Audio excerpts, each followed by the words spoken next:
Ndugu zangu, kuna kitu cha kujifunza kwa hii familia ya Bi Khadija Mikeka pamoja na mume wake Boniface Kienze. Wote kwa pamoja hawaoni na wako kwenye ndoa takriban miaka 25 iliyopita. Wote wanapiga kazi. Mama ni fundi mikeka na mzee pia ni fundi wa furniture, anatengeneza thamani za viti, meza, vitu mbalimbali ya majumbani. Niko na my brother Oscar Nyerere ambaye ni balozi wa Soya One Limited.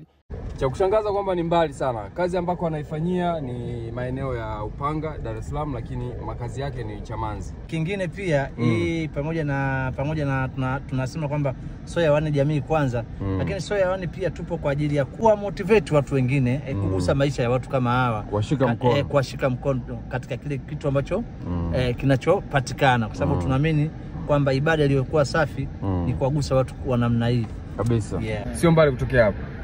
Sio mbali.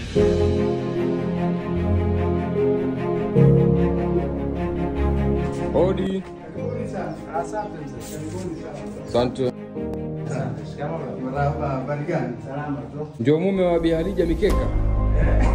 Wa Bi Bahati. Asalamu alaykum. Salaam. Kwema kabisa. Kwema kabisa. Upo, uko nyumbani pia kazi zinaendelea? Mkana Bi Khadija. Karibu sana. Asalamu alaykum mamangu. Wa alaykum salaam. Malkia wa nguvu. Nzuri za kazi. Wa alaykum salaam. Ndio, shikamoo. Marhaba, karibu. Asante. Bana, Clouds ilifikisha salamu zako kwa jamii. Kwa situation ambayo yoyote ambayo mtu uko nayo, bado ana nafasi ya kufanya kazi. Kazi zipo nyingi. Kwa mfano wewe mama yangu hauoni, lakini una uwezo wa kutengeneza mkeka kama huu ambao umekalia hapo na ukauza kwa bei nzuri kabisa. Ndio. Kwa hiyo ni kwamba ujumbe wako ulifika.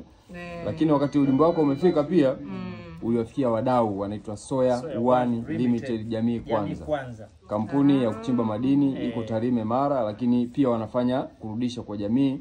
Especially sio tu kurudisha kwa jamii, kwa mtu ambaye ana changamoto lakini bado anajipambania. So tumefika. Mimi naitwa Oscar Peter, maarufu naitwa Oscar Nyerere. Mimi ndio yule anaigiza sauti ya Mwalimu Nyerere.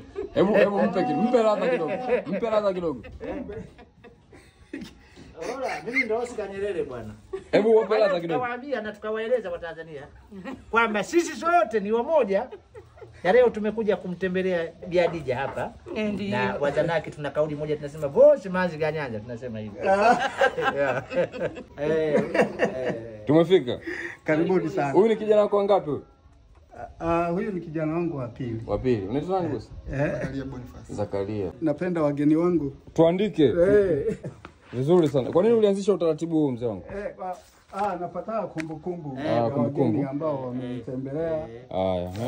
Ushajua mahitaji gani ambayo unahitaji kusaidiwa? Yaani ikitokea kuna mdau anasema sasa mimi naomba nikushike mkono. Unapendekeza aanze na kitu gani upewe msaada? Cha msaada si ndio hiyo tu, karabati wa hiyo nyumba na yule mtoto wa shuleni. Vitu viwili. Nyumba hii ambayo tunaiona hapa au nyumba gani? Kuna nyumba nyingine ambayo unataka kupangisha. Milango hatujaandika kwa kuwa tumetengeneza wenyewe. Okay. Hatujaandika yote. Sawa. Tumetengeneza wenyewe tu. Sawa. Na tutaifunga wenyewe. So kikubwa ni nini? Rudia mwenyewe. Kikubwa. Unachohitaji hapo? Tunahitaji hapa ni plaster, floor, yani plaster ya ndani, ya nje, floor, madirisha ya grill, na yatafungwa aluminium, na chini tiles, nimeshasema floor, na choo. Episode inayofuata nitakuonyesha jinsi ambavyo mzee ni bora sana kwenye kutengeneza thamani za ndani. Kuhusu story yao ya mahusiano, walianzaje, walikutana vipi, picha ya mzee kuhusu mama, picha ya mama kuhusu mzee na mambo mengine kama hayo utayajua baadaye. Ndio nasikiaga tu Huseni. Ndio mimi. Basi leo tunafurahi sana tumekutana. Tumewatembelea leo. Clouds inafungulia watu dunia. Ndio kama hivi. Tunakuja mpaka nyumbani. Mpaka nyumbani.